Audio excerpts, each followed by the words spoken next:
ಆತ್ಮೀಯ ವೀಕ್ಷಕರೇ, ತಮಗೆಲ್ಲ ನೆಲದ ಜನ ನೆಲದ ಮಾತು ನೂತನ ಯೂಟ್ಯೂಬ್ ಚಾನಲ್ಗೆ ಸ್ವಾಗತ.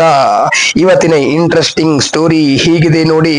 ಅದು ಕಲಬುರಗಿ ಜಿಲ್ಲೆಯ ಅಫಜಲ್ಪುರ ತಾಲೂಕಿನ ಭೀಮಾ ನದಿ ಅತ್ಯಂತ ಪವಿತ್ರವಾದ ಈ ನದಿ ಈ ಭಾಗದ ಜನರ ಜೀವನಾಡಿ. ಜನರ ಜೀವಜಲ ಅಂದ್ರೆ ತಪ್ಪಾಗಲಿಕ್ಕಿಲ್ಲ. ಆದ್ರೆ ಈ ಜೀವಜಲ ಯಾವ ಸ್ಥಿತಿಗೆ ಬಂದು ತಲುಪಿದೆ ಎಂಬುದು ಇವತ್ತಿನ ಇಂಟ್ರೆಸ್ಟಿಂಗ್ ಸ್ಟೋರಿ. ಈ ವಿಡಿಯೋದಲ್ಲಿ ಈ ನಮ್ಮ ನೂತನ ಯೂಟ್ಯೂಬ್ ಚಾನೆಲ್ ಅಲ್ಲಿ ಪಿನ್ ಟು ಪಿನ್ ಹೇಳ್ತೀವಿ. ರಾಜ್ಯ ಸೇರಿದಂತೆ ನೆರ ರಾಜ್ಯ ಮಹಾರಾಷ್ಟ್ರ, ತೆಲಂಗಾಣ, ತಮಿಳುನಾಡು ಹೀಗೆ ಅನೇಕ ಭಾಗಗಳಿಂದ ಈ ಕ್ಷೇತ್ರಗಳಿಗೆ ಸಾವಿರಾರು ಜನರು ಬಂದು ಹೋಗುತ್ತಾರೆ. ಈ ಸ್ಥಳದಲ್ಲಿ ನಿತ್ಯ ಭಕ್ತರು ಭೀಮಾ ನದಿಯಲ್ಲಿ ಪುಣ್ಯ ಸ್ನಾನ ಮಾಡುತ್ತಾರೆ. ಆದರೆ ಅವರಿಗೆ ಗೊತ್ತಿಲ್ಲದ ಸತ್ಯ ಏನೆಂದರೆ ಅವರು ಸ್ನಾನ ಮಾಡುತ್ತಿರುವುದು ಚರಂಡಿ ನೀರಿನಲ್ಲಿ. ಈ ಮೇಲಿನ ನೀರು ಮುಂದೆ ದೇವಲಗಣಗಾಪುರ ಸಂಗಮ ಕ್ಷೇತ್ರಕ್ಕೂ ಹರಿದು ಹೋಗುತ್ತಿದೆ. ಅಲ್ಲಿಯೂ ಕೂಡ ಭಕ್ತರು ಇದೇ ನೀರನ್ನೇ ಬಳಸುತ್ತಾರೆ.